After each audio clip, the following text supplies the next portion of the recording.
Break के बाद आप सभी का स्वागत है। आगे बढ़ेंगे। अमेरिका के राष्ट्रपति डोनाल्ड ट्रंप ने बड़ा बयान देते हुए कहा है कि अमेरिकी सेना को ऑपरेशन एपिक फ्यूरी शुरू किए हुए अभी सिर्फ 1 महीना ही हुआ है, जिसका निशाना दुनिया का सबसे बड़ा आतंकवाद प्रायोजक देश ईरान है। इन पिछले 4 हफ्तों में हमारी सेना ने युद्ध के मैदान में तेज, निर्णायक और जबरदस्त जीत हासिल की है। ईरान की नौसेना खत्म हो चुकी है, उनकी वायुसेना तबाह हो चुकी है और उनके नेता, जिनमें से ज्यादातर और जिस आतंकवादी शासन का वो नेतृत्व करते थे, वो अब मारे जा चुके हैं। रिपोर्ट देखिए।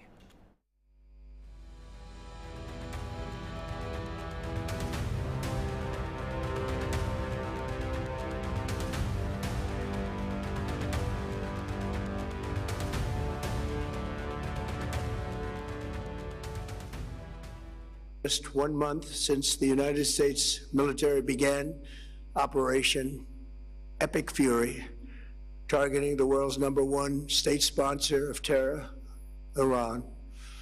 In these past 4 weeks, our armed forces have delivered swift, decisive, overwhelming victories on the battlefield. Victories like few people have ever seen before. Iran की ताकत खत्म, मिशन लगभग पूरा और अब सिर्फ अंतिम प्रहार बाकी है। ये कोई फिल्मी डायलॉग नहीं है, बल्कि ट्रंप का वो दावा है जिसने पूरी दुनिया की सियासत में हलचल मचा दी है। लेकिन इस हलचल के पीछे की असली कहानी क्या है और क्या ये जंग सच में अंतिम पड़ाव पर है, इसका जवाब आपको दिखाएंगे। लेकिन पहले ट्रंप के इस बयान को सुन लेते हैं। Iran's navy is gone. Their air force is in ruins. Their leaders, most of them, terrorist regime they led, are now dead. Their command and control of the Islamic Revolutionary Guard Corps is being decimated as we speak. Their ability to launch missiles and drones is dramatically curtailed, and their weapons, factories, and rocket launchers are being blown to pieces. Very few of them left. Never in the history of warfare has an enemy suffered such clear and devastating large-scale losses in a matter of weeks. America, Israel और Iran के बीच जारी जंग में हर बयान अपने आप में एक नई रणनीति का संकेत बन रहा है। दुनिया के लिए ट्रंप पॉजिटिव मैसेज दे रहे हैं, लेकिन इस मैसेज के जवाब में ईरान से जो संदेश आया है वो ट्रंप की इस कहानी को अलग मोड़ दे रहा है। बिस्मिल्लाहिर्रहमानिर्रहीम।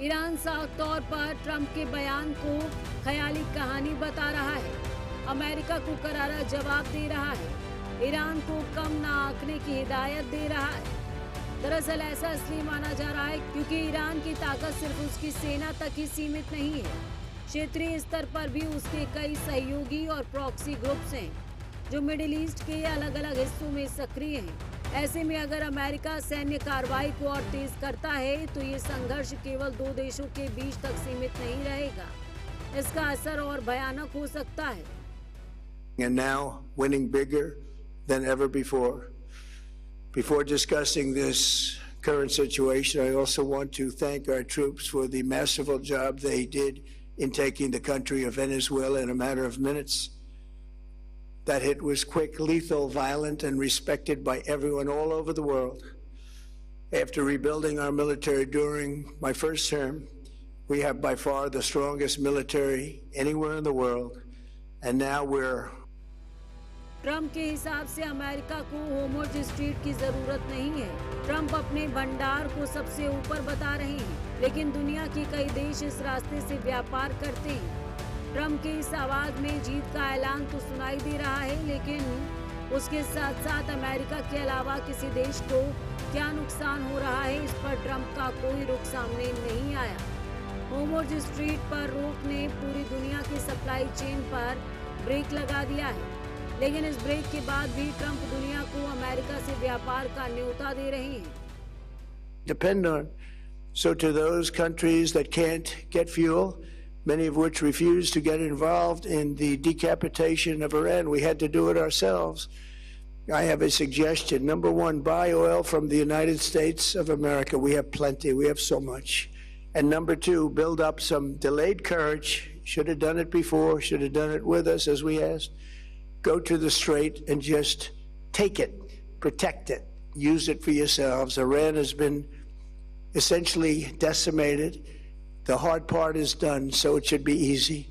And in any event, when this conflict is over, the strait will open up naturally. दुनिया अमेरिका से तेल खरीदे।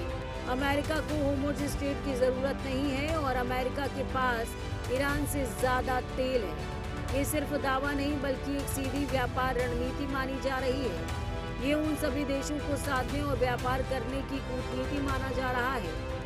ट्रंप के इस बयान ने साफ कर दिया कि अमेरिका अब इस जंग को सिर्फ सैन्य मोर्चे पर नहीं बल्कि ऊर्जा के मैदान में भी निर्णायक बनाने की रणनीति पर काम कर रहा है। What was coming? They've never imagined it. Remember, because of our Drill Baby Drill program, America has plenty of gas. We have so much gas. Under my leadership, we are number one producer of oil and gas on the planet without even discussing the millions of barrels that we're getting from Venezuela. Because of the Trump administration's policies, we produce more oil and gas than Saudi Arabia and Russia combined. Think of that, Saudi Arabia and Russia combined. And that number will soon be substantially higher than that. There's no country like us anywhere in the world, and we're in great shape for the future. The United States imports almost no oil through the Hormuz Strait and won't be taking any in the future. We don't need it. We haven't needed it, and we don't need it. We've beaten and completely decimated Iran. They are decimated, both militarily and economically and every other way. And the countries of the world that do receive oil through the Hormuz Strait must take care of that passage. They must cherish it. They must grab it and cherish it. They can do it easily. We will be helpful, but they should take the lead in protecting the oil that they so desperately depend on. So to those countries that can't get fuel, many of which refuse to get involved. इस बयान के पीछे छिपी रणनीति को समझना बेहद जरूरी है। यानी अगर दुनिया अमेरिकी तेल पर निर्भर होती है तो इसका सीधा मतलब है अमेरिका न सिर्फ सैन्य ताकत बल्कि आर्थिक ताकत के दम पर भी वैश्विक नेतृत्व को मजबूत करना चाहता है। दूसरी ओर ईरान जैसे देशों के लिए ये सीधी चुनौती है जिनकी अर्थव्यवस्था काफी हद तक तेल निर्यात पर निर्भर करती है। I can say tonight that we are on track to complete all of America's military objectives shortly, very shortly. We're going to hit them extremely hard over the next 2 to 3 weeks. We're going to bring them back to the Stone Ages where they belong. हालांकि संयुक्त राष्ट्र और अन्य अंतर्राष्ट्रीय संगठन लगातार इस संघर्ष को रोकने की अपील कर रहे हैं। यूएई ने भी प्रस्ताव जारी किया है, लेकिन अब तक कोई फैसला सामने नहीं आ पाया है। ऐसे में ट्रंप का ये दावा कि मिशन लगभग पूरा हो चुका है और ईरान सीज़फायर चाहता है, इन दोनों के बीच का अंतर ही इस पूरी कहानी का सबसे बड़ा रहस्य बन गया है कि आखिर जब ये जंग का अंत हो गया है तो ईरान इससे इनकार क्यों कर रहा है। अगर ट्रंप के इन दावों में सच्चाई है तो ईरान के लिए एक बड़ा झटका हो सकता है, लेकिन अंतर्राष्ट्रीय रणनीति में हर दावा अपने साथ कई सवाल भी लेकर आता है। फिलहाल ये जंग अब किस मोड़ पर जाती है ये तो देखने वाली बात होगी। Bureau report, prime news.